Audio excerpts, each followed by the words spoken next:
Good morning, ladies and gentlemen. You're listening to Right Side Up. My name is Mike Taglavia. Today we have a guest, Allison Despathy. Allison has joined me before. It was quite a while ago. So, Allison, before we get into our discussion, why don't you just reintroduce yourself to the audience so they get a feel for who you are and the work you do. Okay, sounds good. And thanks so much for having me, Mike. So Allison Despathy, I'm Danville, Vermont. And let's see. Career-wise, I have a clinical nutrition practice in St. Johnsbury. I've had that for 25 years. I teach at the Vermont State Colleges, which I've done for 25 years also. Nutrition, wellness for life, biology, I'm in the sciences there. And then I've been very engaged at the State House the past several years because, like all of us, I could see some of the crisis coming down the road and the affordability issue that was happening. So pretty jumped in full force and trying to see what I can do there to help the cause. And I do, I am Community Environmental Health Director for Vermonters for a Clean Environment. I'm also a co-director on Health Choice Vermont, and then I'm on the board of Vermont Stands Up as well. So pretty engaged. And my local Danville Planning Commission chair, so engaged on a town level as well. So I guess that's what I'm coming in with. Okay. All right. So, I think you and I had a nice long discussion. There's a lot to talk about. Yes. We could probably do 2 or 3 shows, but we're going to start with this one. Mm-hmm. I think we should start off with what's going on this past week in the beginning. Let's see. H690, for those of you who are not on Facebook, this apparently has started to really blow up, which surprised me a little bit. This is my bill. It's the subject of the bill: motor vehicles, operation of vehicles, equipment inspections. Statement of purpose of bill: this bill proposes to exempt non-commercial motor vehicles with a gross vehicle weight rating of 14,000 pounds or less from annual safety and inspections. Now, the reason I introduced this bill is not because I want the roads not to be safe. We are extremely capable of taking care of our own safety and our own vehicles. Mm-hmm. There are a lot of people who have complained about the safety inspections with respect to Vermont, mostly because Mother Nature, in a rapid fashion, tries to reclaim our vehicles, mm-hmm. and the rust holes, the corrosion, and the excuse we get, well, we can't pass you because you have a hole in your fender. That's not true. Right. Okay. You can't pass them, but that it's not safe is not true. Mm-hmm. Mm-hmm. So that's one of the things. I'm not talking about allowing unsafe vehicles on the road. Mm-hmm. I know for myself, when I was in business, I had as many as 6 or 8 trucks on the road whenever they went in for any kind of service: tire rotation, new tires, alignment, oil changes, transmission service, anything. I was always saying, look, do a once over. I want to know what's wrong before I find out that there's a problem on the road. Mm-hmm. Yep. Okay? And most of us are like that. I talked to one mechanic who said he's got an 80% pass rate. So we are not looking at 60% or even 50% of the roads, vehicles on the road mm-hmm. being unsafe. Right, right. So, and the other thing that I've seen come up, and I've even gotten text messages about this, is there are certain dealers and shops out there, not all, mm-hmm. some, as with every profession, who are trying to sell you a laundry list of repairs that you really truly don't need right now. Right. Or right. at all. Right. And the cost impact is just insane for some people. Exactly. Yeah, it's really costly. Mm-hmm. So, I ride in older vehicles. That doesn't mean they're not safe. Mm-hmm. They're just older. Okay. Do you want to explain, Mike, if you don't mind me asking, of when would an inspection be required? So what would we be looking at? We're looking at when you bring a vehicle of yours, you move to the state, you bring a vehicle in to be registered in the state of Vermont. That's when it would be inspected. Mm-hmm. If a vehicle transfers ownership, there would still be a requirement for an inspection. Mm-hmm. So from the start, coming into the state, or from the start for you as a new owner of the vehicle, whether it's new or used, mm-hmm. there would be an inspection. Now, the other thing with new vehicles, there are some people who say, well, there shouldn't be an inspection for maybe 5 years, because of how new they are and how the condition of them. I tend to agree. We bought a new vehicle, right? You buy a new vehicle because it's new, it's Right, safe. right. It Everything better is in be. fully Right. operation. Exactly. Yeah. So, and if you're driving your vehicle that much, you tend to get to know what it's like. You can feel it, you can hear it. How many times have we brought a vehicle to the dealer? Oh, I hear a clunk, and they tell you, oh, I can't reproduce the sound. I mean, everybody, just about everybody Exactly. listening could tell you a story about that. So, And what about from the people who have fears around, the safety part of it? You think, okay, well, if you are going to get pulled over and there's something wrong with the car and you are driving an unsafe vehicle, you are liable. you are liable. Exactly. There are still, I'm not looking to hamstring law enforcement if there is a safety violation. I'm not trying to nullify vehicle and traffic law in Vermont. If for some reason you get pulled over for a tail light that's out, or a brake light that's out, or a headlight that's out, any equipment that's on your vehicle that's supposed to be operational, you can still get a fine and a summons for.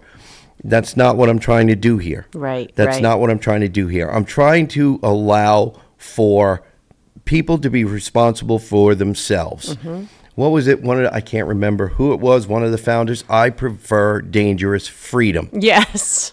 Freedom. Yep. It's about Probably all of them. all of us taking care of ourselves and not having the nanny state going on. We don't have people coming to inspect our plumbing yearly to make sure it's safe, Right. our roof to make sure it's safe every year. Right. To me, it's the same thing. And to many of the listeners, I'm sure this is going to be a hot button topic Absolutely. on both sides. It's going to be a Yes. lightning rod. Yes. But if we don't have the conversation, this inspection law is not going to get changed. And I think that's what's going to happen. Right. I right. don't, if I was betting, I would say mine doesn't have better than a 50-50 chance.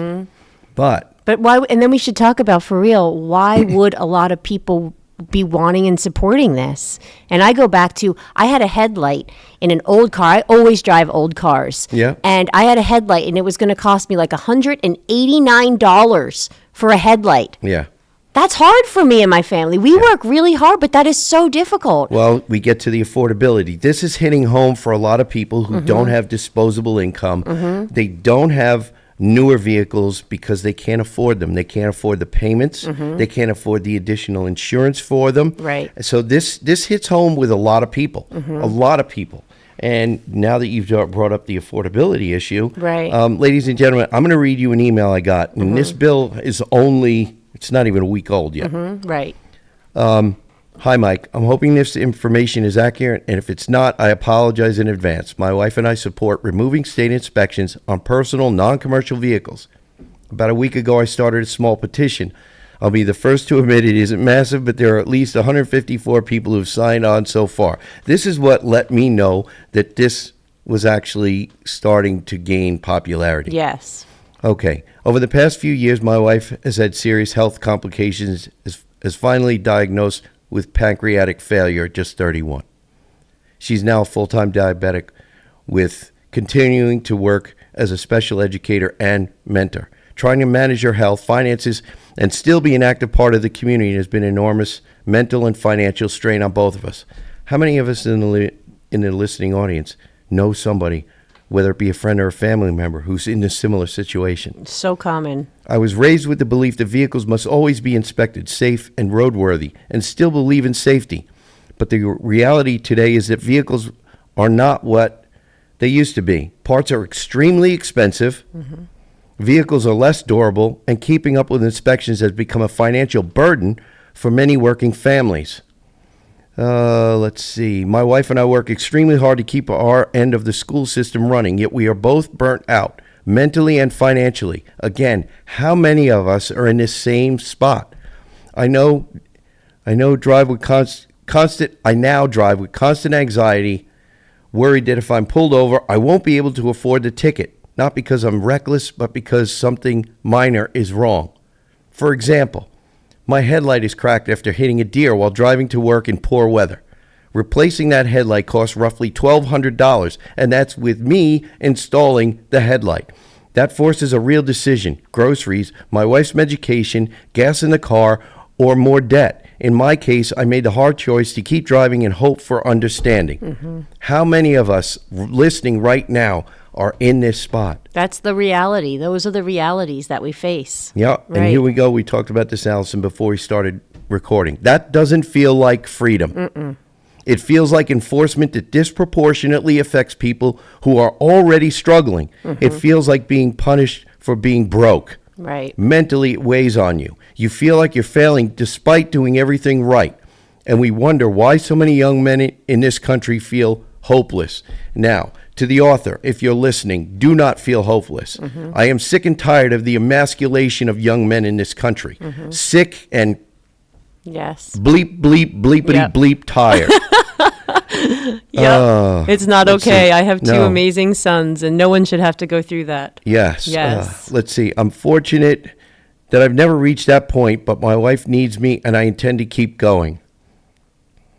I also want to be very honest about how close to the edge this has become. Just last week, I am incredibly thankful for my wife's preparedness. We both had $0 in our bank accounts. We had enough gas to get to work and back, but nothing left for food. With my wife being a type 1 diabetic, managing blood sugar is not optional. The ability to run to the store quickly if sugar drops is a medical necessity, not a convenience. That simply was not an option for us. We were fortunate to have some remaining food in our freezer and pantry, but the reality of piecing together meals from whatever was left was deeply discouraging. That level of financial insecurity, especially when health is involved, creates constant fear and stress that no working family should have to live with. I agree Yes, wholeheartedly. Exactly. I appreciate your time and consideration. Now, look, I would have used names. I don't have permission to use the names. It doesn't matter. I know for a fact that this person who emailed me is not alone in this state. There are a lot of people who are at their wits' end.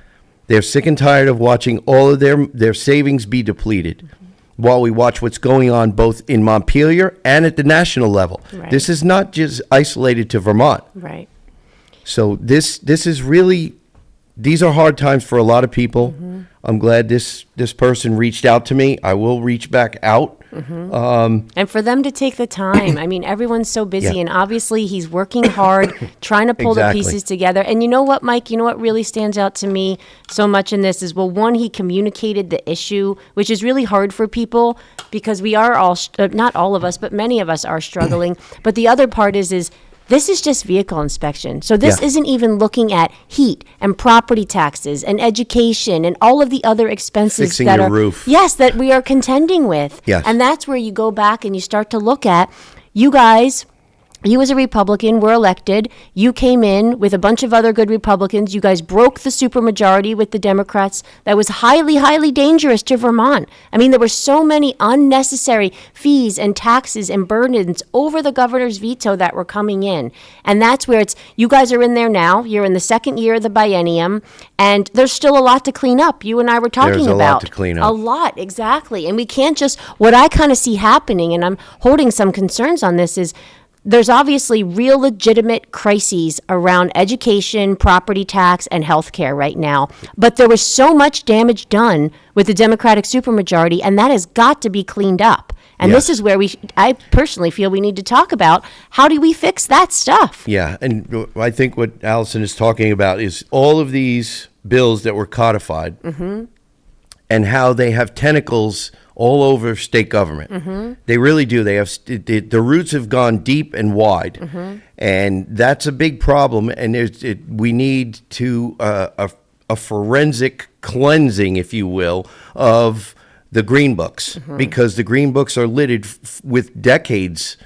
You know, just the past 10 years is bad enough, but this is decades worth of damage that needs to be cleaned up. It does. It So, does. unfortunately, since we're having so much fun, the time really has flown by. We're going to need to take a break. We will return, though, ladies and gentlemen. You're listening to Right Side Up.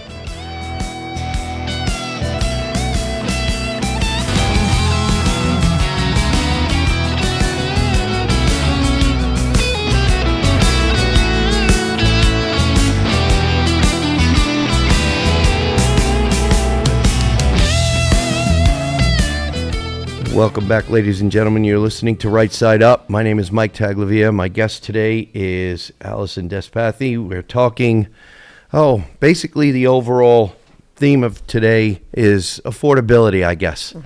I mean, it's going to be, I think, in competition with, with public safety and with, I guess, Act 73, the school issues. Yes, I think those will be the big ones. They're going to be the top three. It's just a matter of week to week which one grabs bigger headlines. Right. I really think that's the way it's going to be. Right.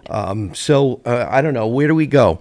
Well, I think where we left off, I mean, in talking about what this Democratic supermajority had done Yeah. in the previous session, Yep. and with trying to push through the clean heat standard, which would have raised heating costs tremendously for anyone heating their home Yeah. with, oil, et cetera, propane. Any petroleum product. Exactly. And that was a nightmare. Unfortunately, that was fought, but it's still just on hold. What do you always say? You said it's in a deep freeze. It's in a deep freeze because the left doesn't have the votes for the clean heat standard to pass, number one, out of committee, and then pass on the House floor. Right. Because we were able to break the supermajority, and they know, the left knows, the progressive left, Democrats and progressives, because it's hard to differentiate. Meshed. What are they? Right. So because they won't be able to win, possibly won't win a vote on the House floor in Montpelier, because the voters are watching.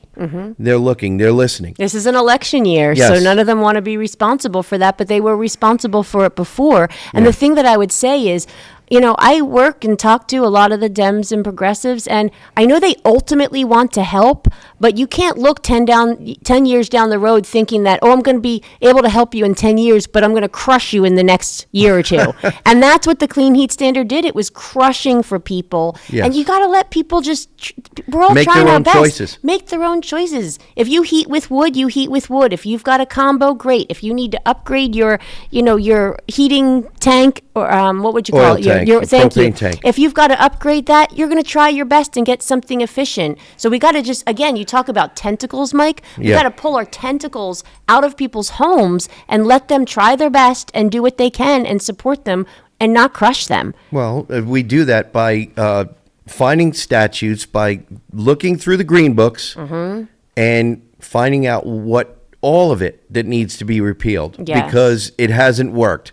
We have too many bills that get passed because they sound good, but they don't work. When we Right. find out they don't work, what we're addicted to, not me, but too many are addicted to, is, well, let's fix what's broken, and not in a way that, like you fix your car with the inspections. We take a program or a statute that's not working. It can't work. It won't work. We know that it won't work. It needs to be repealed, and we need a new statute, a new law, a new rule in place. Right. No, we don't do that. We modified something that's broken. I know. And that's where it's like, I a lot of times will refer to it as half-baked or half-assed. Yeah. It's like we can't do these little Band-Aid things that we No. think sound good or might hold us over a little bit more. It's like we really need to reroute it. And that would bring us back to also that Global Warming Solutions Act 2020 passed over the governor's veto. Yes. Mark Higley has had a bill in there to try to get rid of that, because that is driving One all of this. There's two bills. One, to remove the mandates and make them goals. We Yep. would just modify it. The other is repeal. So there's Yes. two options there. Yes. And we'll talk in a few minutes about a third option that I'm working on. Yep. Okay, that's in drafting. Okay.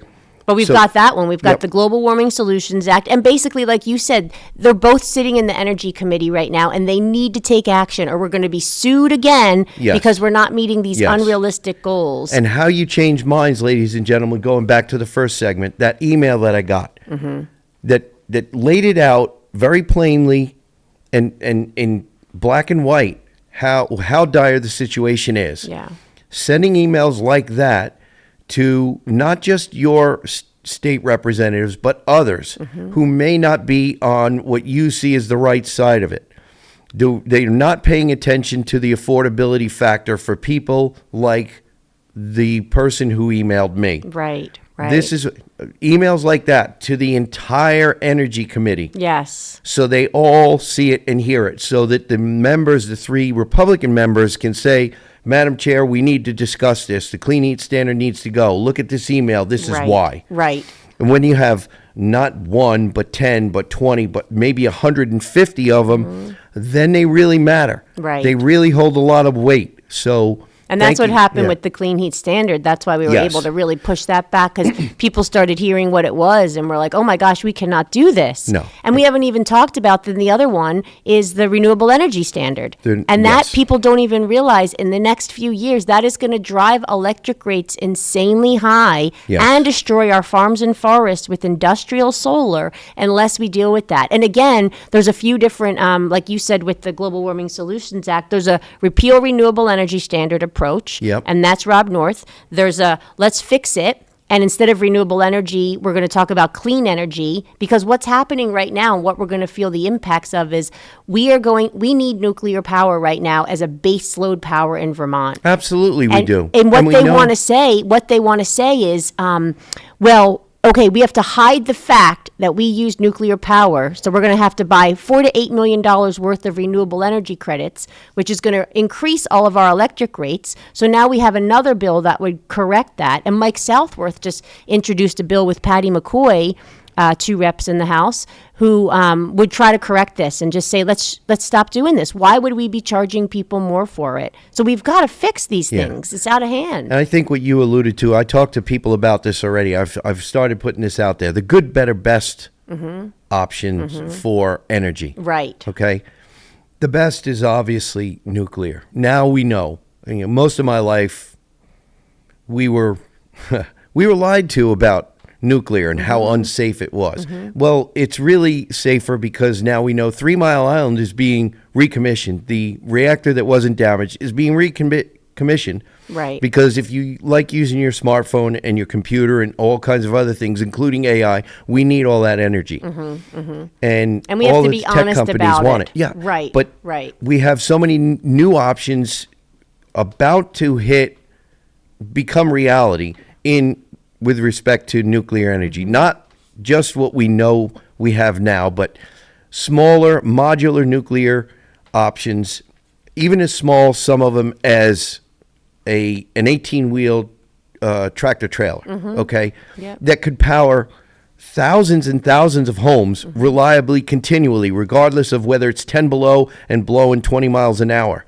and it's dark. So your wind turbines aren't operating there. If they were turning, they'd be breaking up. Right. So they're unreliable, they're intermittent. Solar is unreliable and intermittent. And ladies and gentlemen, I'm for solar. I live completely off grid. I use solar. I know the limitations of it. Right. So I'm not trying to blow smoke here. Right. I'm trying to be realistic.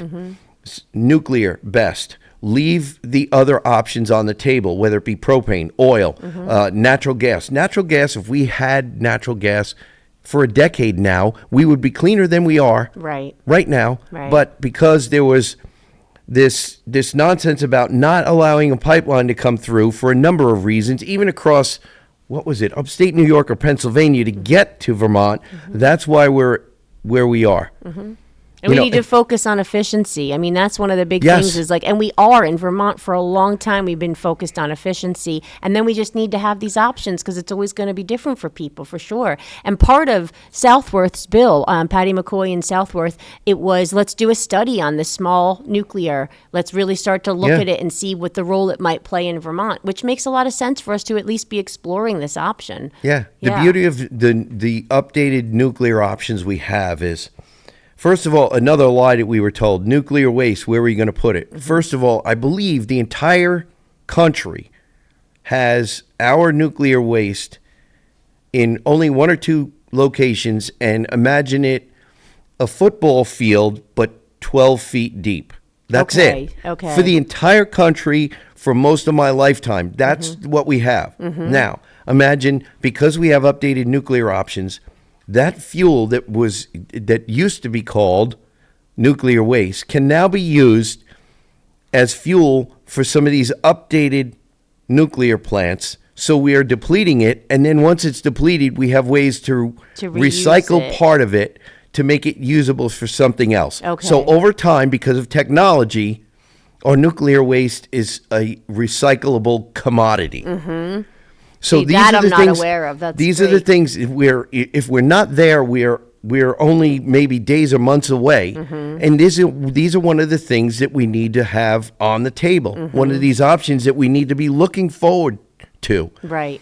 Because if we can, even if we don't bring in Vermont Yankee, bring it back online, which I think we should, the infrastructure is there. Some sort of a newer nuclear option should be put there to begin with, because all the infrastructure to send it out to wherever it was going is already there. Just light it back up, flip the switch back on. And that's the research that should happen, so we could see what makes the Sure. most sense for Vermont here, because that would probably help us all with some electric rates. Yeah. I would imagine. You know, Yeah. and we have options like chip plants. Right now, if we take our chip plants offline, what cities would go dark? Right.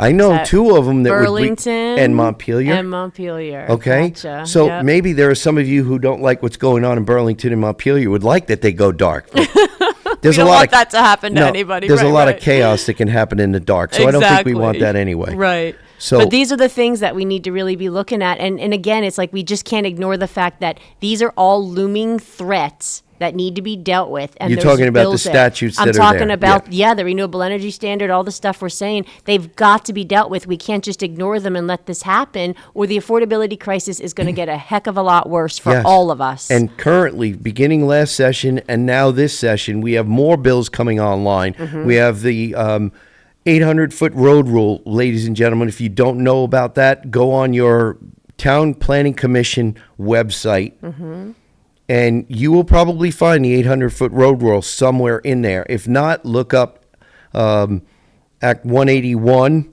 Yep, at the Land Use Review I forgot Board. what bill that was, or the Land Use Review Board, and Yep. the 800-foot road rule that is going to cripple rural Vermont. Think of the small rustic camp in rural Vermont. 800-foot road rule is going to cripple somebody who wants just a quiet little, Place away. just I know. really Right. cozy, unassuming, really bare bones camp.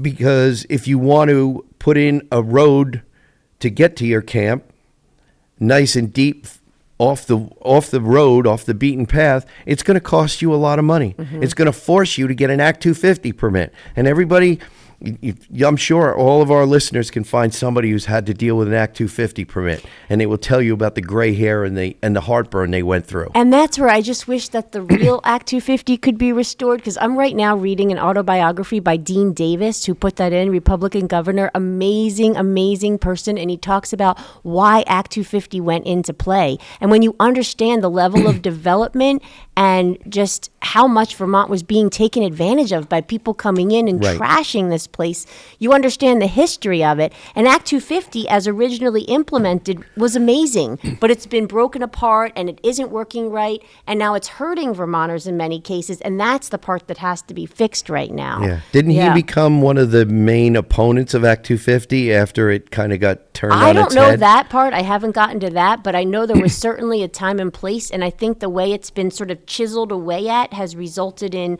a problem. Because that's where the problem with Act 181, as a Danville Planning Commission chair right now, I've been struggling because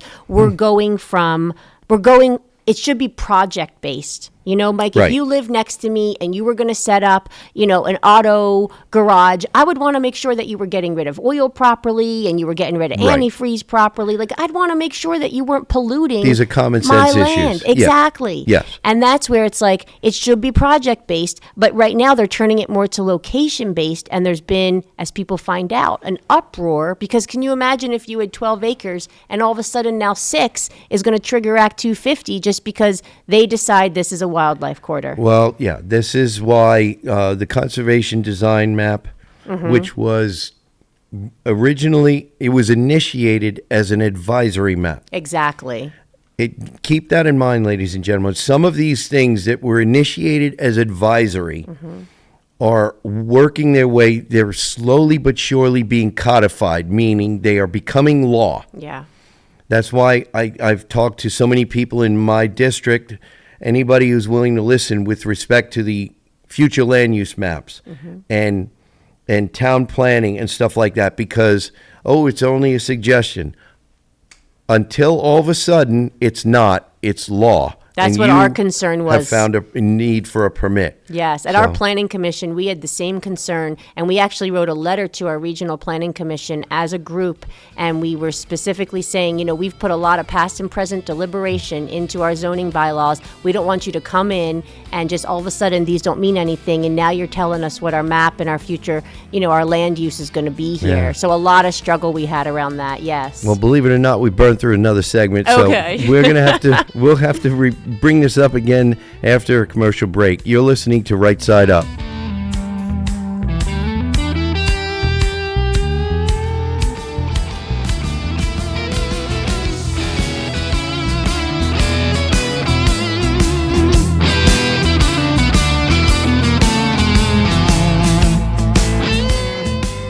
Welcome back, ladies and gentlemen. You're listening to Right Side Up. My name is Mike Taglavia. My guest today is Allison Despathy.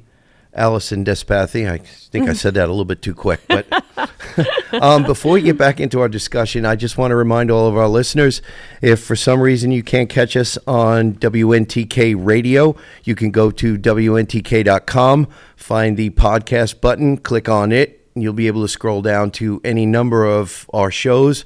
By all means, please listen to them. Share them with a friend if you like them. You can find us on Podbean. You can find us on 802 Scoop Facebook, 802 Scoop YouTube, and you can also find us at granitegrok.com. So I think I covered all the venues. Before we switch gears here, I just wanted to talk about one other thing. We talked about how all of these statutes have found their way. Their roots go. They cross jurisdictions. Let's say. Yes, Okay, yes. they find their ways into a lot of different areas of Vermont law. Mm-hmm. So I do have something in drafting. I think it's coming out this week, but it will deal with a number of the statutes that have come out that have caused us a lot of anxiety and also additional costs without the real costs hitting us yet. Right. So this hopefully will at least get an introduction. I don't know how far it'll go. I hope it goes all the way, but we'll have to see. But like we're talking about here, we have a lot of laws that have been put into statute now or that have been codified but haven't been able to be brought all the way into effect because of this last election. We've actually been able to hit the brakes on some of these things, but only because we broke the supermajority. Right. And this is one of the reasons why we do what we do on Right Side Up, to try to inform people and give you at least a primer. Unfortunately, we give you homework because we can't tell you everything that's out there. We definitely want you to continue to do your own research and to talk to your friends and family members if they're bothered by what's going on in state government. So, And I would just plug in, if you don't mind me saying, even thinking of the renewable energy standard, that's not supposed to realize itself till 2030, 2035. And that's where it's, these electric rates will go up, and we're just going to be continuing to feel these impacts unless we clean it up. It Yeah. has to be cleaned up. And you know what? One more thing before we switch gears. I was thinking about this. We're north of $800,000 for the homeless hotel program. Okay. Just $800,000. $800 million. $800 million. Yes, Excuse me. Almost yes. $1 billion. Yes, crazy. How many $200,000 homes could that buy? How many people could have been put in a home that maybe wasn't up to the highest energy standards, but it was a heated Shelter. shelter, Right. where you would stay warm and dry to raise your own family, Right. that you would be wait a minute now, you'd be on the grand list. We would not have this worry we have right now. Right, right. So how many $200,000 homes could $800 million buy so that we would not be the nanny for these people? They would be participating members of Vermont society. Right. It's like we don't want to enable, but we want to have compassion, Yeah. and we want to help people get set on the right track. A Exactly. home that's almost as efficient as it could be is better than none. And we're And we doing a need to- great job in Vermont on that. But to push it to an extreme level is going to raise costs for Yes, everybody. it absolutely is. Yes. So, and like you said, if somebody's got a home, they're working toward making it more fuel efficient at their own pace. Right. At right. their own pace while they're trying to fix their car because these Right. inspection law But to hasn't been add changed yet. $20,000 onto Yeah. building homes for codes for houses that are it's just unrealistic. It's going to impede You're our absolutely ability right. to do it. Yes. You're absolutely right. So, Crazy. what do we want to do next? Okay, so no, it's good. It'll be really good to see when your bill hits, and I'm glad that you're moving along those lines because this Yeah. is the stuff that I just feel like there hasn't been enough chatter around. We got to clean it up. So I think the other thing, in my opinion, of course, everybody, all throughout the state have been really just talking about this Act 73. What are we Yeah. doing? What are we not doing? I hold a lot of deep concerns on it because I feel like so many people who live in a choice town, they are not going to want to give that up. Those are the most No. popular places to be. I'm glad you brought that up. I've Yes. talked to people about this. Both I've talked to teachers about this, whose students, whose kids have lost choice because of changes to districts. Yep. They're not happy about that. No, I've no. talked to people who are on school boards who are afraid of losing the choice that they moved to a town specifically for choice. And I posed this question. I said, "Okay, think about this. You're in a town that has choice. Over time, if it's limited or reduced, which is still a possibility, I think, in Act 73, the way Yes. it's written, Yes. that's going to put more and more pressures on towns that have choice. If these rural towns want to maintain their rural character, isn't it better for us to have statewide choice? Yes. Because we have slower growth statewide. And guess what? We have an influx, and I know it's going to happen if we give choice and if Yes. we lower the cost of living in Vermont. We are going to have young families come here. Exactly. And guess what that means? Our school population is going to rise, and we're going to stop having to worry about this. It'll all help. There Exactly. there are so many intertwined acts Aspects. and statutes right now that if we were to fix them or repeal them, if they're so broken that they need to be repealed, that it's going to be like a breath of fresh air. Yes. It really truly is. And we always talk about equity in the educational system, and who knows what's best for their child, and it's the parents. Mom and and you dad. come back to, if you want to really provide equal opportunity for all the kids in Vermont, and not just the ones in certain towns, you got to open up the choice. And Danville really was. What we just went through in Danville was very reflective of. I'll just say this real quick, if you don't mind, Mike. No, I think go ahead. it's such a good example of the 8th grade class last year in Danville. 13 out of 30 students left to go to a different school than Danville High School because they wanted that. Their parents had the money and the resources to either move or pay for it. Danville did a survey when we just had the petition to possibly close the high school, and their students in there saying, my family doesn't have the money. I want to go to a different high school. My mom already works 3 jobs. I want to go. So it's like, for the families and the kids who don't have those resources, that's not fair. And that's where it's like, if we step back and we just say, you know what, we've got to do this choice for everybody, and we got to get a handle on the spending. And that would bring me to Marty Feltus's bill. Yeah. A Republican from the Northeast Kingdom, amazing lady. She just moved up to appropriations from Ways and Means. Yep. And she's got, hey, you know what?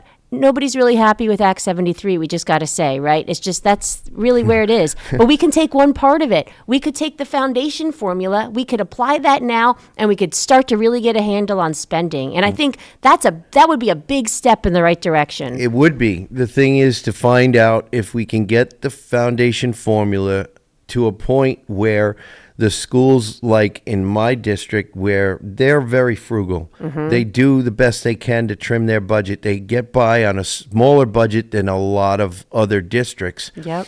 And if this foundation formula comes in too high, too many families in my district, I'm concerned, and many other districts, just not mine. There's so many districts that are Weighing this. they're Yeah. weighing, is this going to still increase my taxes because Right. the foundation formula comes in $2,000, $3,000, $4,000, $5,000 per student higher than we're spending right now, and they're happy with especially their elementary and intermediate school Yes. programs, if it's going to raise their taxes, they're still not going to be happy. They're still not going to feel like they have local control. Right. And this is all about feeling, really truly not just feeling, really truly having local control. Right, right. You know, I like the idea, and it was still a kind of conditional in Act 73. Mm-hmm. If a district wants to have a certain program and they budget for it and Yeah. the taxpayers vote for it, let them have it. Right. Don't limit them to 10% plus or minus 10%.